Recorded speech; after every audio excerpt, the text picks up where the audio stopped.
नमस्कार, मैं हूँ विकास टेकरे और स्वागत करता हूँ आप सभी का द हिस्ट्री यूट्यूब चैनल में। दोस्तों, आज हम बात करेंगे मध्य प्रदेश में पंचायती राज एवं नगरीय स्वशासन की।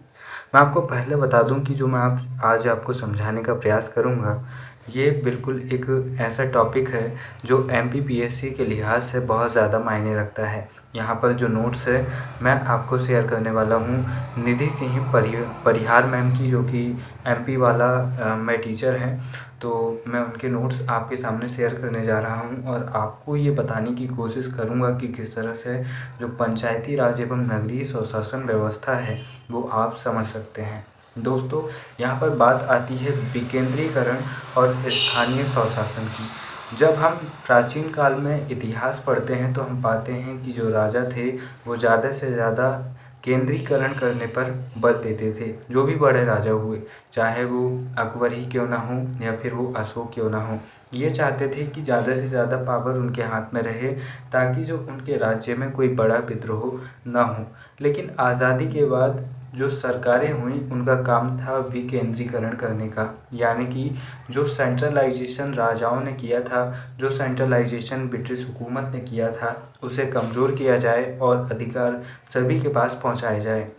इसी के प्रयास में 1882 में लॉर्ड रिपन ने स्थानीय स्वशासन की शुरुआत की।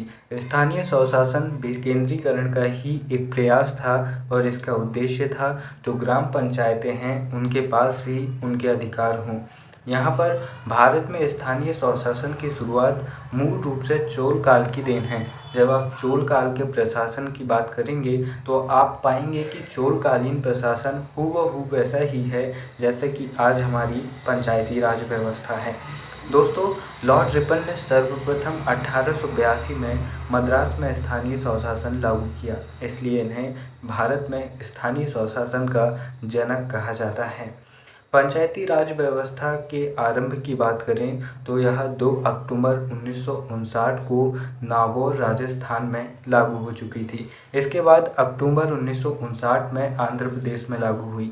अब आपके मन में यह डाउट होगा कि ये 2 राज्यों में लागू हो गई और बाकी देश में लागू क्यों नहीं हुई। दोस्तों, भारतीय संविधान का एक आर्टिकल है अनुच्छेद 44। इसमें कहा गया है कि राज्य अगर चाहे तो अपने क्षेत्र में ग्राम पंचायतों का गठन कर सकता है। अब ये राज्य के ऊपर निर्भर करता है कि वह करना चाहता है या नहीं। तो इन 2 राज्यों ने अपनी स्थिति के हिसाब से व्यवस्था को लागू कर दिया और इनके यहाँ यह व्यवस्था पहले ही लागू हो गई। यहाँ पर आप ये याद रखिएगा कि 2 अक्टूबर 1959 को नागौर राजस्थान से यह व्यवस्था पहली बार लागू हुई। यह ठीक उसी तरह है जैसे कि हमारे आर्टिकल में अनुच्छेद 44 कहता है कि राज्य प्रयास करे कि राज्य में समान नागरिक संहिता लागू हो, लेकिन कोई भी राज्य यह प्रयास नहीं करता कि उनके स्टेट में यूसीसी लागू हो। अगर सेंट्रल गवर्नमेंट दबावपूर्ण यूसीसी लागू हो करवाए तभी पूरे देश में समान नागरिक संहिता लागू की जा सकती है, जबकि गोवा जैसे राज्यों में पहले से ही यूसीसी लागू है। लेकिन अनुच्छेद 44 के कहने के बावजूद राज्यों में जिस तरह से यूसीसी लागू नहीं है, ठीक उसी तरह अनुच्छेद 44 में ग्राम पंचायतों के गठन के बावजूद भी देश के अलग अलग राज्यों में ग्राम पंचायतों का गठन नहीं था। इन 2 राज्यों ने अपनी स्वेच्छा से, अपनी मर्जी से अपने राज्यों में ग्राम पंचायतों का गठन किया। यहाँ पर आप पूरे ध्यान से इस बात को याद रखिएगा कि नागौर राजस्थान से इस व्यवस्था की शुरुआत हुई थी 2 अक्टूबर 1959 से। अब हम यहाँ पर देखते हैं कि जो ग्राम पंचायत से जुड़ी प्रमुख समितियाँ थी वो किस प्रकार से रही। यहाँ पर पहली जो समिति आती है वो थी बलवंत राय मेहता समिति 1957। बलवंत राय मेहता समिति को 1957 में बनाया गया था इस बात को देखने के लिए कि यह व्यवस्था किस प्रकार से होनी चाहिए। बलवंत राय ने यह सिफारिश की थी कि त्रिस्तरीय पंचायती राज व्यवस्था होनी चाहिए, यानी कि जो प्रशासन की सबसे छोटी इकाई हो वो ग्राम होनी चाहिए, उसके ऊपर तहसील होनी चाहिए और उसके ऊपर जिला पंचायत होनी चाहिए। हालांकि इस समिति की बात को उस समय भले ही न माना गया हो, लेकिन जो भारत में पंचायती राज व्यवस्था है, जो त्रिस्तरीय पंचायती राज व्यवस्था है, वो बलवंत राय मेहता समिति की ही देन है और इनकी सिफारिशों को ही अमल करके बाद में 1993 में पंचायती राज व्यवस्था को लागू किया गया। दोस्तों इसके बाद में अशोक मेहता समिति 1977 में बनी और इन्होंने सिफारिश की कि जो पंचायती राज व्यवस्था है वह 2 स्तरीय होनी चाहिए, यानी कि एक होनी चाहिए ग्राम पंचायत और उसके बाद में होनी चाहिए जिला पंचायत। इन्होंने तहसील के जो मतलब जो बीच की कड़ी थी उसे हटा दिया था।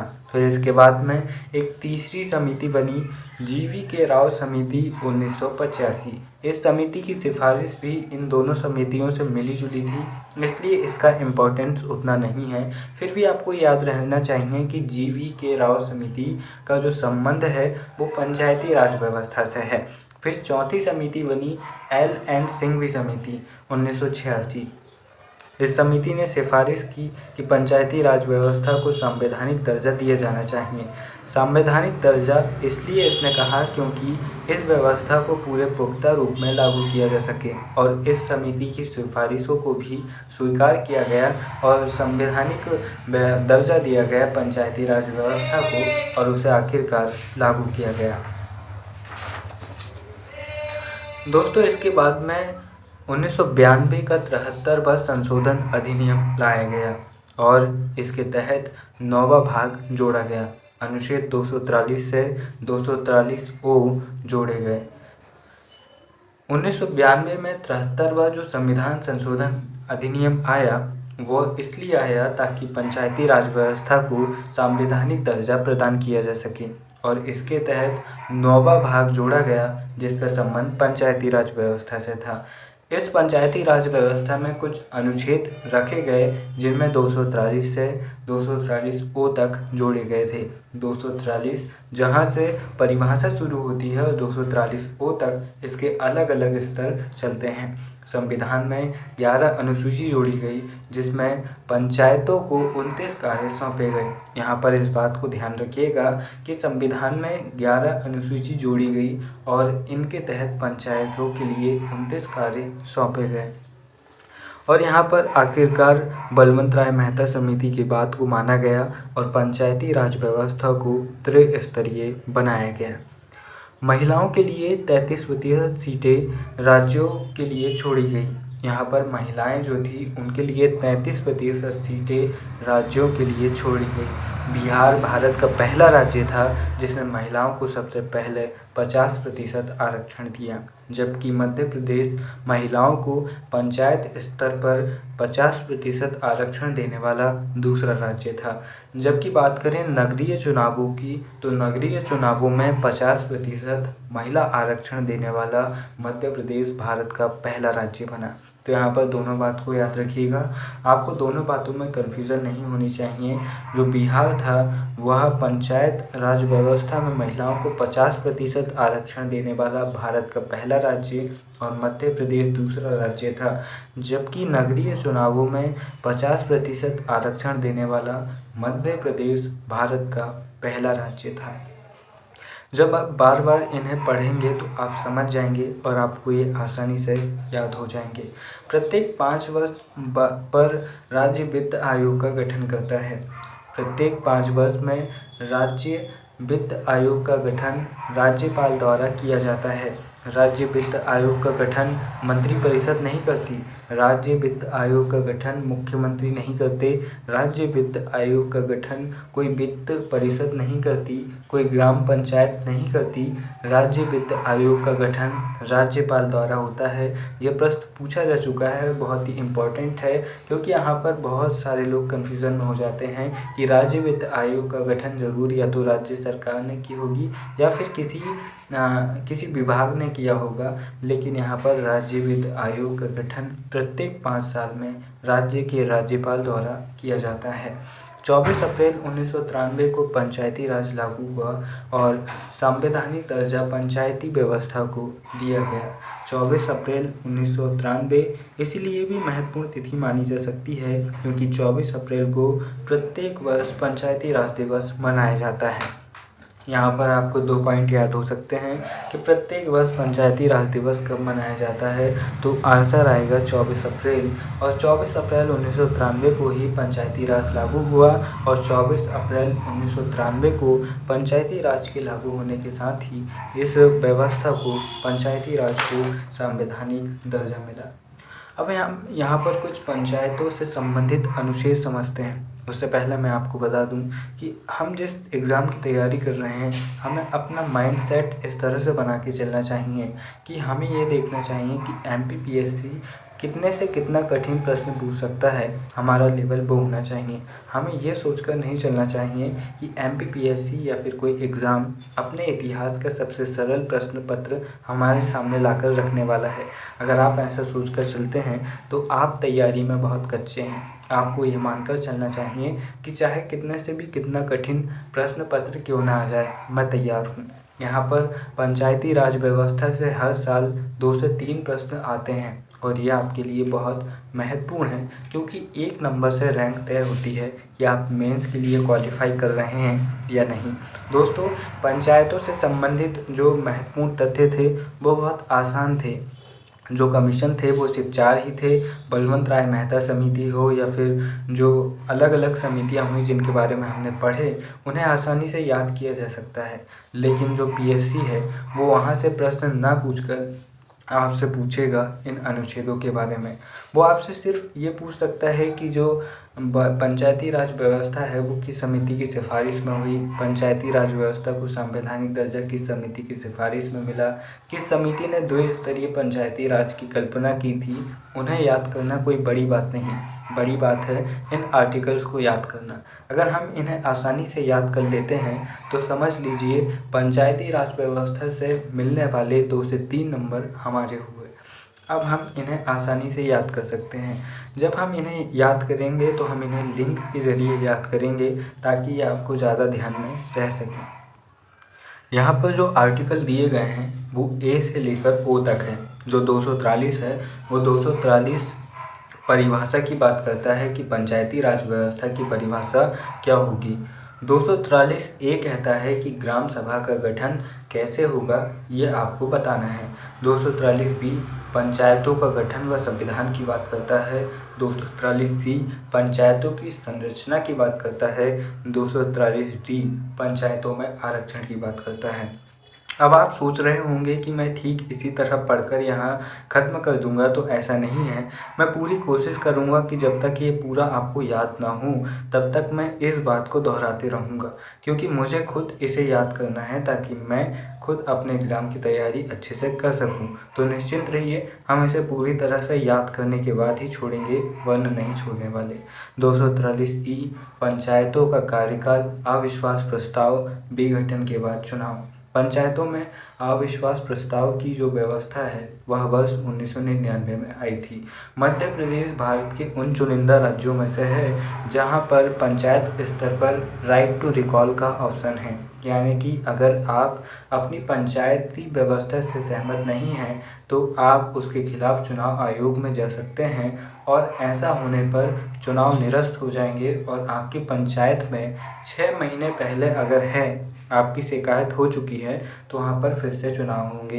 5 साल खत्म होने के 6 महीने पहले तक पंचायत निरस्त होकर चुनाव हो सकते हैं। 243 एफ कहता है सदस्यों की अर्हताएं, योग्यताएं। 243 जी कहता है पंचायतों की शक्तियां व दायित्व। 243 एच कहता है करारोपण की शक्तियां और 243 आई कहता है राज्यपाल प्रत्येक 5 वर्ष में वित्त आयोग का गठन करेगा। वित्त आयोग के गठन की बात किस अनुच्छेद में कही गई है? 243 आई में। राज्य वित्त आयोग केवल पंचायतों व नगर पालिकाओं के लिए है, बल्कि और बड़े स्तर पर नहीं है। 243 जे कहता है लेखा संपरीक्षा की बात करता है। 243 जे। उसके बाद में जो अगला आर्टिकल आता है 243 के, वो कहता है राज्य निर्वाचन आयोग का गठन चुनाव आयोग करेगा। 243 एल कहता है संघ राज्य क्षेत्र में लागू होगा यह व्यवस्था और 243 एम कहता है मेघालय, मिजोरम, नागालैंड, मणिपुर, पश्चिम बंगाल का दार्जिलिंग में पंचायती राज व्यवस्था लागू नहीं होगी। 243 एन कहता है सभी राज्य 1 वर्ष के भीतर इस व्यवस्था को लागू करेंगे और 243 ओ कहता है कि किसी भी मामले में कोर्ट दखल नहीं देगा।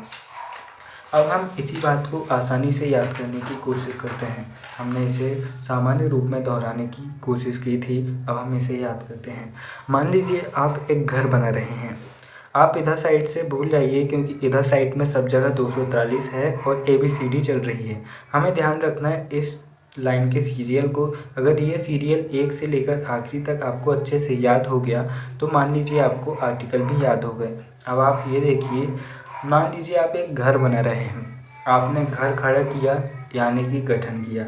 उसके बाद में आपने ये देखा कि आपके घर के दरवाजे खिड़कियाँ किस तरह से होंगे, क्योंकि जो दरवाजे और खिड़कियाँ होते हैं वो घर को मजबूती प्रदान करते हैं, वो घर में अनुशासन लाते हैं। यानी कि आपने घर को बनाया, उसका गठन किया, फिर आपने ये देखा कि उसमें जो व्यवस्थाएं हैं वो किस तरह से होंगी, यानी कि आपने उसका संविधान बनाया। फिर तीसरा, आपने अपने घर में फर्नीचर लाया, यानी कि आपने उसकी संरचना की।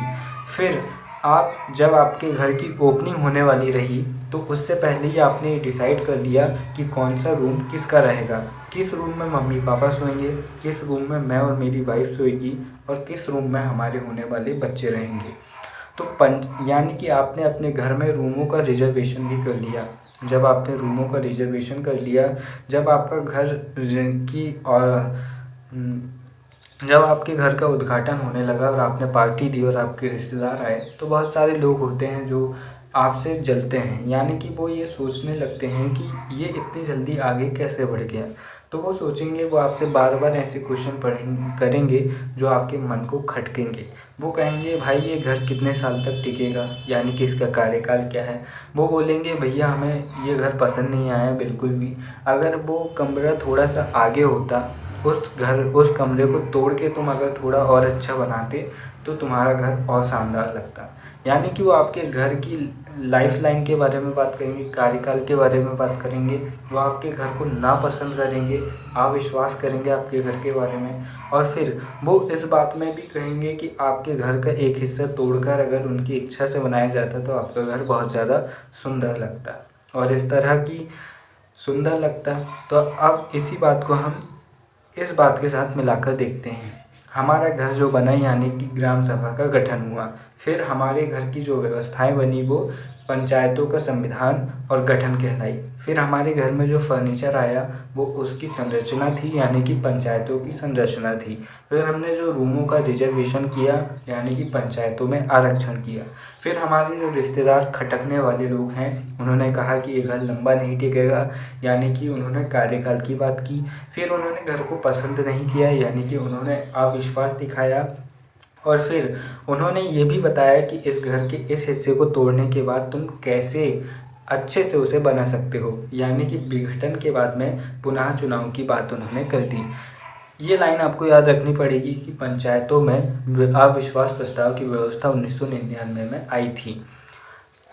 तो दोस्तों अब हम आगे देखते हैं हमारी इसी थ्योरी को आगे बढ़ाते हुए।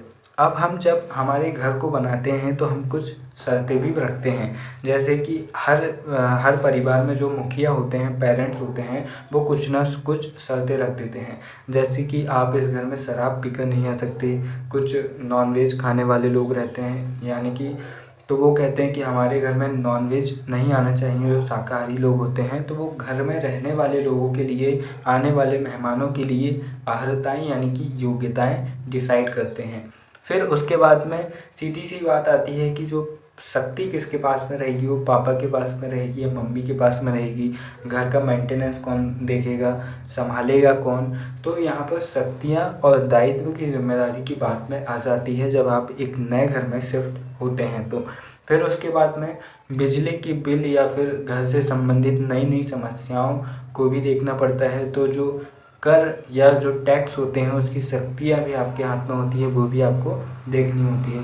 फिर आप ये देखते हैं कि कोई मेंटेनेंस अच्छे से कर पा रहा है या नहीं, यानी कि अगर आपने अपने घर की चाबी मम्मी को दी है तो मम्मी अच्छे से चला पा रही है या नहीं।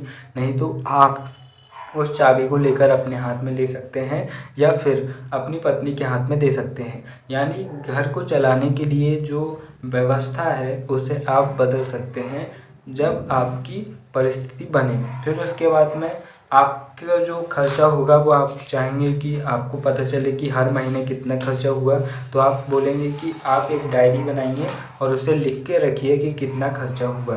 फिर इसके बाद में आप देखेंगे कि अगर आपके घर का कोई एक सदस्य जिसको आपने मुखिया बनाया है वो अच्छे से काम नहीं करता है तो आप उससे लॉकर की चाबी लेकर किसी और को दे सकते हैं। यानी कि आप निर्वाचन कर सकते हैं उनका, आप गठन कर सकते हैं उनका। फिर इसके बाद में आप देखेंगे कि आपके जो नियम हैं वो पूरे घर में लागू होंगे। ऐसा नहीं है कि आपके जो नियम वो किसी एक कमरे में लागू होंगे या किसी एक व्यक्ति में लागू होंगे, बल्कि आपके नियम पूरे घर में लागू होंगे, यानी कि संघ राज्य क्षेत्रों में लागू होंगे। इसके बाद में आप ये देखेंगे कि इस व्यवस्था में कोई दखल तो नहीं दे रहा है, कोई व्यक्ति इस व्यवस्था में दखल तो नहीं दे रहा है, ये सबसे आखिरी में रहेगा। और जब आप इस बात से निश्चिंत हो जाएंगे कि कोई दखल नहीं दे रहा है तो आप बेफिक्र हो जाएंगे और आराम से अपनी ज़िंदगी जीने लगेंगे।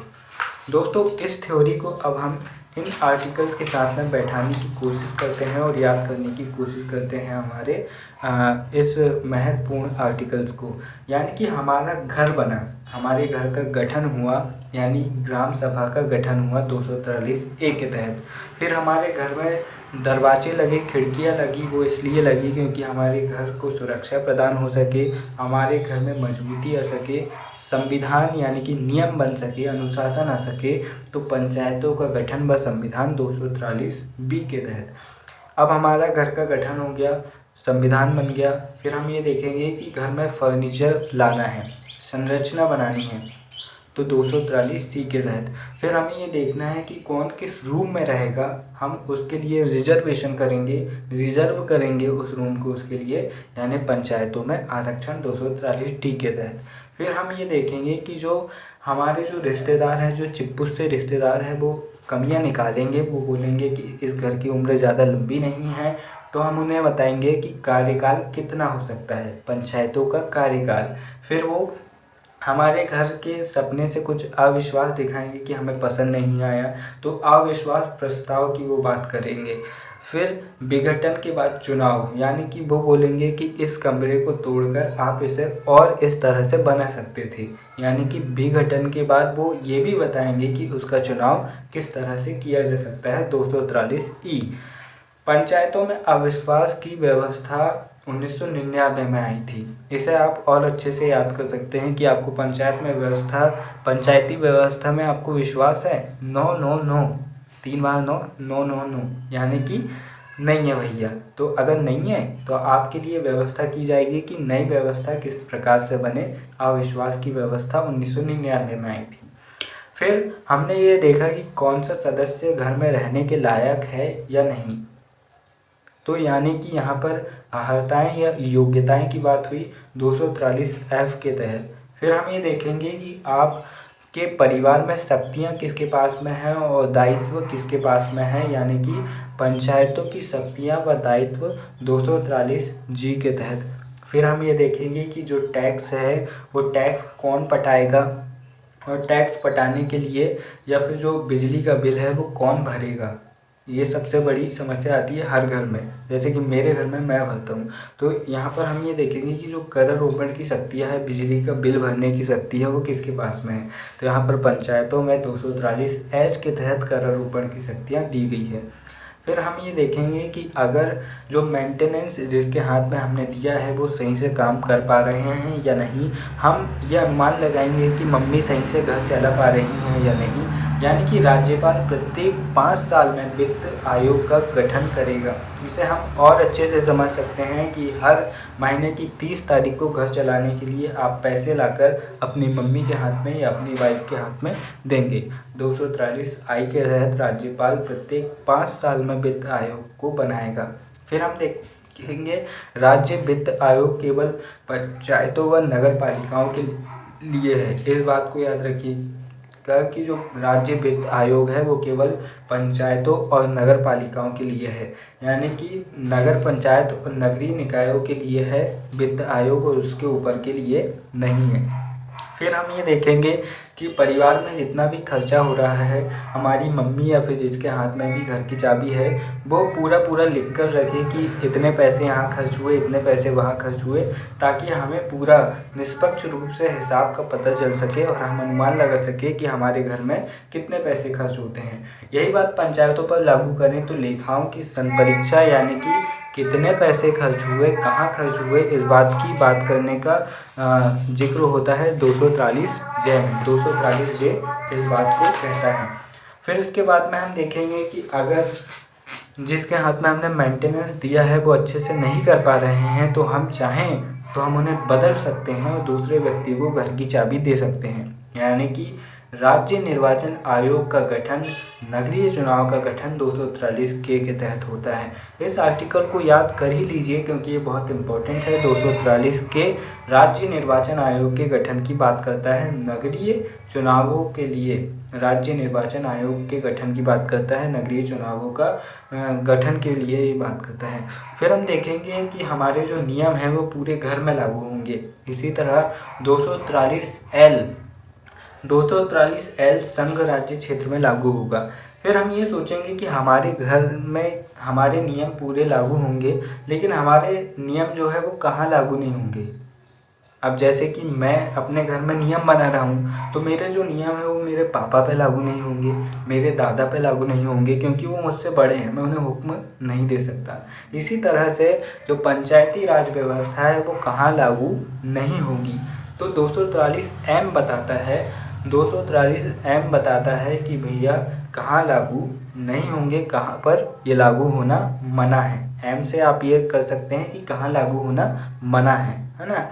L से ये कर सकते हैं कि कहाँ लागू होगा, और 243M से ये कर सकते हैं कहाँ लागू होना मना है। M से मना है, L से लागू होना है। तो M से कहाँ मना है, तो जितने भी जो नॉर्थ ईस्ट के राज्य है जहाँ पर जो काउंसलिंग की व्यवस्था हुई है, वहाँ पर ऑटोनॉमस डिस्ट्रिक्ट काउंसलिंग की बात हुई है, वहाँ पर ये व्यवस्था लागू नहीं होगी, क्योंकि वहाँ पर ऑटोनॉमस डिस्ट्रिक्ट काउंसिल है, वहाँ पर स्वशासी काउंसिल है। मेघालय, मिजोरम, नागालैंड, मणिपुर, पश्चिम बंगाल का दार्जिलिंग में पंचायती राज लागू नहीं होगा। कहाँ लागू नहीं होगा, मेघालय में लागू नहीं होगा, मिजोरम में लागू नहीं होगा, नागालैंड में लागू नहीं होगा और मणिपुर में लागू नहीं होगा, और पश्चिम बंगाल के दार्जिलिंग क्षेत्र में लागू नहीं होगा पंचायती राज व्यवस्था। फिर 243N कहता है कि सभी राज्य इस व्यवस्था को 1 वर्ष के भीतर लागू करेंगे। इस आर्टिकल्स को आपको उतना मायने नहीं रखना है, क्योंकि ये उस वर्ष की बात थी, 1993 की बात की थी कि भैया 1 साल के भीतर पूरे राज्य इसको मान लेना, नहीं तो ये ऑटोमेटिक ही लागू हो जाएगा, आपको मानने की भी ज़रूरत नहीं पड़ेगी। फिर 243O जो सबसे आखिरी का आर्टिकल है, जिसके बारे में हमने कहा था कि जो हमने परिवार के लिए नियम बनाए उस मामले में कोई दखल नहीं देगा।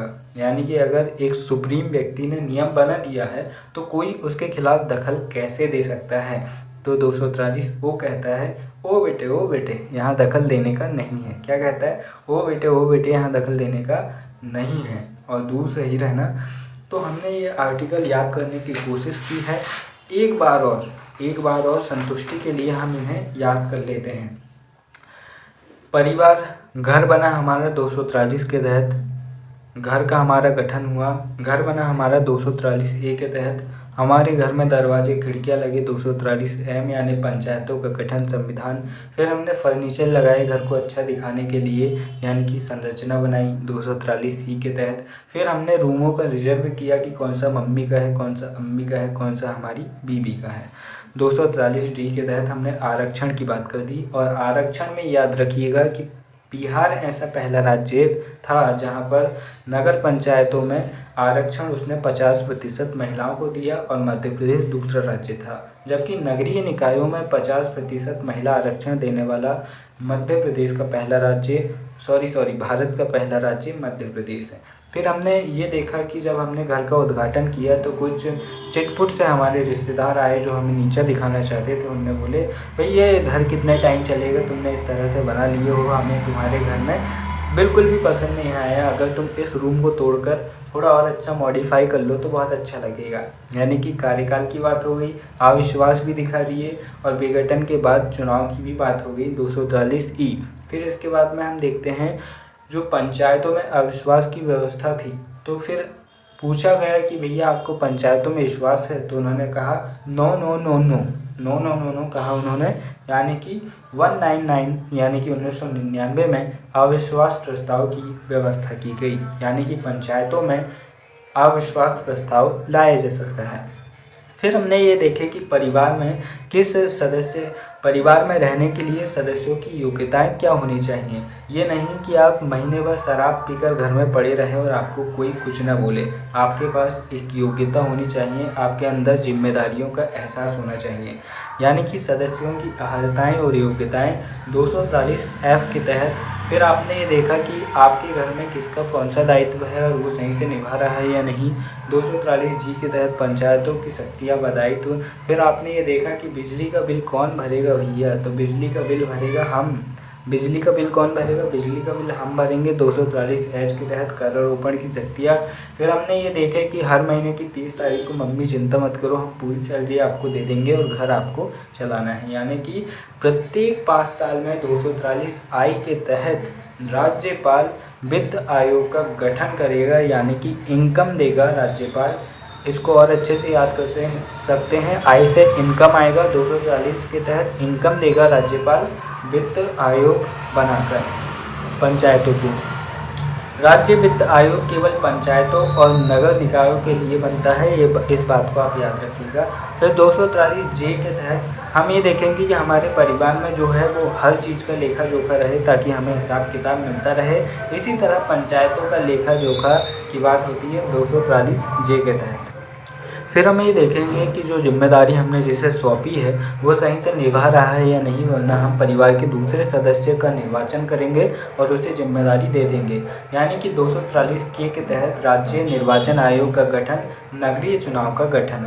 फिर 243L के तहत यानी कि कहाँ लागू होगा, तो भैया कहाँ लागू होगा, तो हर जगह लागू होगा, संघ राज्य क्षेत्रों में लागू होगा। और 243M यानी कि कहाँ लागू होना मना है। 243 मना है, तो कहाँ लागू होना मना है, तो नॉर्थ ईस्ट के राज्यों में मना है। कुछ राज्यों में जैसे मेघालय, मिजोरम, नागालैंड, मणिपुर और पश्चिम बंगाल का दार्जिलिंग क्षेत्र में पंचायती राज व्यवस्था लागू नहीं होगी, क्योंकि यहाँ पर ऑटोनॉमस काउंसिल की व्यवस्था की गई है। फिर हम यहाँ पर 243M के तहत ये देखेंगे कि उस समय जब इस व्यवस्था को लाया गया तो कहा गया भारत सरकार द्वारा कि 1 वर्ष के भीतर इस व्यवस्था को लागू किया जाना जरूरी है। फिर 243 के तहत क्या गया, ओ बेटे ओ, इस मामले में कोई दखल नहीं देगा। क्या कहा गया, ओ बेटे ओ, इस मामले में कोई दखल नहीं देगा। दोस्तों यहाँ पर इस वीडियो की बात समाप्त होती है। यहाँ पर मैं आपको सिर्फ ये समझाना चाहता था कि पंचायती राज व्यवस्था की शुरुआत कैसे हुई 1947 के बाद, और किस तरह से इसे भारत में लागू किया गया, किस तरह से ये मध्य प्रदेश तक पहुँचा और आज हम ग्राम पंचायतों को देख पाते हैं। अगले वीडियो में हम ये जानेंगे कि अंग्रेज़ों के समय की पंचायती राज व्यवस्था कैसी थी, और उसके अगले वीडियो में हम नगरीय निकाय व्यवस्था को समझने का प्रयास करेंगे। यानी कि इस नगरीय स्वशासन या फिर पंचायती राज व्यवस्था को हम 3 भागों में डिवाइड करके आपके सामने लाने की कोशिश करेंगे। दोस्तों ऐसा इसीलिए क्योंकि जब आप अपने दिमाग को कम दबाव के साथ में किसी चीज़ को समझाते हैं तो वो बहुत आसानी से समझ पाता है। जैसे कि आप किसी शॉर्टकट ट्रिक के ज़रिए किसी चीज़ को याद करते हैं तो शायद वो आपको आसानी से याद हो जाती है, लेकिन अगर आप किसी बड़े सिद्धांत को समझने में लगते हैं या फिर रटने में लगते हैं तो आप उसे उतनी ही जल्दी भूल जाते हैं, क्योंकि हमारा दिमाग हमें चैलेंज करता है कि अगर हिम्मत है तो याद करके दिखा। जहाँ पर लिखा होता है कि यहाँ जाना मना है, हमारा दिमाग बार बार हमारे मन को कहता है कि भाई ज़रा जाकर तो देखो वहाँ पर क्या है। कोई चीज़ अगर किसी ने कहा है कि इसे याद ही रखना है, इसे भूलना मत, ये बहुत इम्पोर्टेंट है, तो आप अक्सर उसे भूल जाते हैं क्योंकि आपका दिमाग उसे भुला देता है। इसीलिए आप अपनी पढ़ाई को इस तरह से इजी वे में याद करें, इस तरह से इजी वे में समझने की कोशिश करें कि आपका दिमाग चाहकर भी उसे ना भुला पाए। और इसका एक ही उपाय है कि आप टॉपिक को अच्छे तरह से समझ लें। अगर आप किसी टॉपिक को अच्छी तरह से समझ लेते हैं तो वो आपको याद रहेगा और आपका दिमाग उसे भुला नहीं पाएगा। मुझे उम्मीद है ये वीडियो आपके काम का रहा होगा, क्योंकि मैंने खुद इस वीडियो से बहुत कुछ सीखा हूँ और मुझे आर्टिकल याद हो चुके हैं 243 से लेकर 243 ओ तक अगर आपको भी याद हो चुके होंगे तो ज़रूर कमेंट कर कर मुझे बताइएगा कि मेरी मेहनत आपको कैसी लगी। इसके अगले वीडियोस जल्द ही मतलब कि जल्दी मैं वीडियो बनाकर अपलोड करूँगा और जैसे ही अपलोड करूँगा उनकी लिंक भी मैं इस वीडियो के कमेंट बॉक्स में पिन कर दूँगा। मुझे उम्मीद है आपको वीडियो पसंद आया होगा।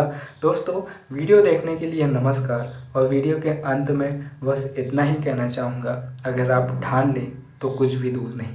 फिर मिलेंगे। जय हिंद।